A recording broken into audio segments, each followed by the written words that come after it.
So hello everyone, my self doctor संकल्प अग्रवाल। मैं एक हड्डी रोग विशेषज्ञ हूँ और मैं Sharda medical college and hospital Greater Noida में हड्डी विभाग में असिस्टेंट प्रोफेसर हूँ। इस चैनल के माध्यम से मैं हमारे घरों में आमतौर पर पाए जाने वाली हड्डी और जोड़ों की समस्याओं के बारे में बात करूंगा। वो क्यों होती हैं और कैसे हम उनसे निजात पा सकते हैं। सबसे पहली परेशानी जो आमतौर पर हर घर में पाई जाती है आजकल वो है घुटने का दर्द, या जिसको मेडिकल टर्मिनोलॉजी में हम लोग बोलते हैं ऑस्टियोआर्थराइटिस। क्या होता है ऑस्टियोआर्थराइटिस? ऑस्टियोआर्थराइटिस का मतलब है जोड़ का घिस जाना। हमारे घुटने की जो दो हड्डियां हैं उनके बीच में ग्रीस होता है। जब किसी भी कारण से ये ग्रीस हमारे घुटने के बीच में कम होने लगे या बिल्कुल ख़त्म हो जाए, ऐसे में हमारी जो दोनों हड्डियां हैं वो पास पास आ जाती हैं, एक दूसरे से टकराने लगती हैं, और जब भी हम घुटना मोड़ते हैं तो वो टकराती हैं और दर्द पैदा करती हैं। इसी को हम लोग कहते हैं ऑस्टियोआर्थराइटिस। क्यों होता है? सबसे पहला रीज़न जो ऑस्टियोआर्थराइटिस का है वो है अगर हमारी हड्डियां कमज़ोर हैं, उनमें कैल्शियम की कमी है। ऐसी स्थिति में जब भी हम खड़े होंगे, अपना वज़न डालेंगे, तो वो वज़न जब हमारे घुटने के जोड़ों पर पड़ेगा तो हमारी हड्डियां, क्योंकि वो कमज़ोर हैं, उस वज़न को नहीं झेल पाएंगी और ग्रीस जल्दी जल्दी घिसेगी और ऑस्टियोआर्थराइटिस बनने लगेगा। दूसरा रीज़न जो हो सकता है वो है कि अगर हमारा वज़न ज़्यादा है। अगर हमारा वज़न ज़्यादा है, ऐसे हाल में भी जो हमारे घुटने के जोड़ हैं वो हमारा वज़न नहीं झेल पाएंगे और जल्दी घिसने लगेंगे। तीसरा जो रीज़न हो सकता है वो अगर हम अपने घुटने को ज़्यादा मोड़ रहे हैं, ज़रूरत से ज़्यादा। जैसे कब? सबसे पहले जब हम लोग इंडियन टॉयलेट सीट का इस्तेमाल करते हैं। आज भी इंडिया में अमूमन हर घर में इंडियन टॉयलेट सीट का इस्तेमाल हो रहा है। इंडियन टॉयलेट सीट पे जब हम बैठते हैं तो हमारे घुटने पूरे पूरे मुड़ते हैं और काफ़ी देर तक मुड़े हुए रहते हैं, जो बहुत जल्दी ग्रीस हमारी ख़त्म करता है। दूसरा, जब हम लोगों को सीढ़ियाँ चढ़नी पड़े।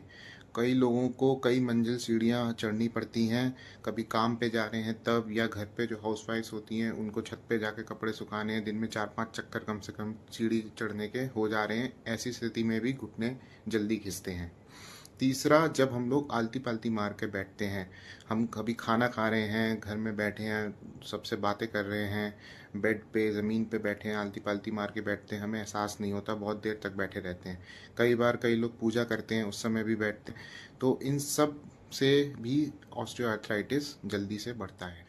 चौथा रीज़न जो हो सकता है वो है जब हम लोगों की लाइफस्टाइल सेडेंट्री होती है, यानी हम लोग ज़्यादा काम नहीं कर रहे हैं, ज़्यादातर टाइम हमारा बिस्तर पे ही बीत रहा है।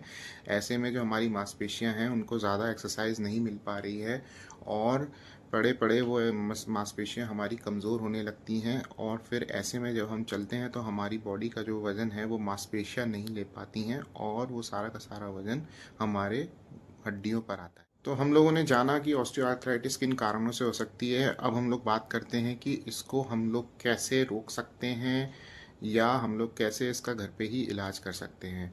तो सबसे पहले हम लोगों को ज़रूरी है कि हमारी हड्डियां मजबूत होनी चाहिए, हड्डियों तक कैल्शियम जाना चाहिए। कैल्शियम का जो सबसे अच्छा सोर्स होता है वो है मिल्क। अगर हम दिन में 2 गिलास दूध पी रहे हैं तो हमारी जो डेली रिक्वायरमेंट है, यानी जितना कैल्शियम हम लोगों को रोज़ चाहिए वो ही हमारा बस पूरा होता है। तो दिन में 2 गिलास दूध पीना तो मिनिमम ज़रूरी है। कई लोग कहते हैं कि हमें दूध पीना पसंद नहीं है या हमसे दूध हजम नहीं हो रहा है। जिन लोगों के साथ ये दिक्कत है वो लोग ये कर सकते हैं कि दूध के जो प्रोडक्ट्स होते हैं, जैसे दही हो गया, रायता हो गया, खीर हो गई, छाछ हो गई, पनीर हो गया, इनको अपनी हर एक डाइट में इंक्लूड कर सकते हैं। हर डाइट के साथ, हर खाने के साथ इनको ज़रूर लें। कुछ लोगों की ये भी दिक्कत होती है कि वो कहते हैं कि दही जो है घुटने के दर्द में, हमको बताया गया है कि अच्छा नहीं होता है, दही ठंडा होता है, वो घुटने का दर्द बढ़ाता है। तो मैं आप लोगों को बताना चाहता हूँ कि ऐसी कोई भी बात नहीं है। दही बहुत अच्छा सोर्स है कैल्शियम का। आप लोग बेशक बिना झिझके आराम से दही हर डाइट में अपनी इंक्लूड करिए। दूसरी चीज़ रागी होता है, जो हम आटे का रोटी बनाते हैं उसकी जगह पे हम रागी की रोटी भी बना सकते हैं। Ragi is also very good source of calcium, उसमें भी बहुत कैल्शियम मिलता है। अगर हमारा वज़न ज़्यादा है तो हमें अपना वज़न कम करने की ज़रूरत है। एक नॉर्मल इंडियन मेल का वज़न अराउंड 75 केजीज़ और एक इंडियन फीमेल का वज़न अराउंड 62 केजीज़ के आसपास होना चाहिए। अगर आपका वज़न इससे ज़्यादा है तो आपको अपना वज़न कम करने की बहुत आवश्यकता है। वज़न कम करने के लिए सबसे इफ़ेक्टिव जो तरीका होता है वो होता है हमारे डाइट पर कंट्रोल, हमारे खाने पर कंट्रोल। खाने पर कंट्रोल कैसे करें? खाना नहीं छोड़ना है, खाना खाएं, बस जो भी खा रहे हैं उसकी क्वांटिटी थोड़ी कम कर दें। अगर हम 3 रोटी खा रहे हैं तो उसकी जगह पर हम लोग 2.5 रोटी कर दें। हाई कैलोरी फूड जैसे कि तला हुआ खाना या चावल या आलू, ये चीज़ों को हम अपने खाने से निकालें, इनको अवॉइड करें। 2 खाने के बीच में जो हम इधर-उधर कुछ-कुछ खाते रहते हैं, उन चीज़ों को अवॉइड करें। सिर्फ़ जब हमें भूख लग रही है, सिर्फ़ तभी खाएँ। अपने खाने में सलाद और रायते की क्वांटिटी बढ़ा दें, रोटी और चावल की क्वांटिटी कम कर दें, जिससे कैलोरीज कम जाएं और हमारा पेट भी भर जाए। तीसरी जो वजह है घुटने हम लोग ज़्यादा मोड़ रहे हैं, उसको कैसे सही करें। सबसे पहले तो इंडियन टॉयलेट सीट यूज़ करना बिल्कुल बंद कर दीजिए। कमोड सीट लगवाइए अपने घर में। अगर कमोड सीट पहले से है तो सिर्फ उसी को यूज़ करिए। बहुत से लोग ये बोलते हैं कि हमारा किराए का घर है, हम कमोड सीट नहीं लगवा सकते। तो बाज़ार में ऐसी चेयर्स अवेलेबल हैं जिनके अंदर होल बना हुआ होता है, हम उनको यूज़ कर सकते हैं। सीढ़ियाँ चढ़ना अवॉइड करिए, जहाँ तक हो सके लिफ्ट का यूज़ करिए। फिर भी अगर हमें सीढ़ियाँ चढ़नी पड़ रही हैं तो एक एक मंजिल करके चलें। एक मंजिल चढ़ने के बाद 3-4 सेकंड रुकें, फिर दूसरी मंजिल चढ़ें। एक साथ कई सारी मंजिलें चढ़ना अवॉइड करें। घर में आलती पालती मार के ना बैठें। घुटनों को हमेशा कोशिश करें कि जितना कम हो सके उतना कम मोड़ें। हमेशा सीधे रहने चाहिए घुटने। हमारा चौथा जो रीज़न है मांसपेशियों का कमज़ोर होना, उसको भी स्ट्रॉन्ग करना ज़रूरी है। उसको स्ट्रॉन्ग करने के लिए ज़्यादा कुछ नहीं करना है। डेली सुबह शाम आधा आधा घंटा किसी भी आसपास पार्क में टहलना ज़रूरी है।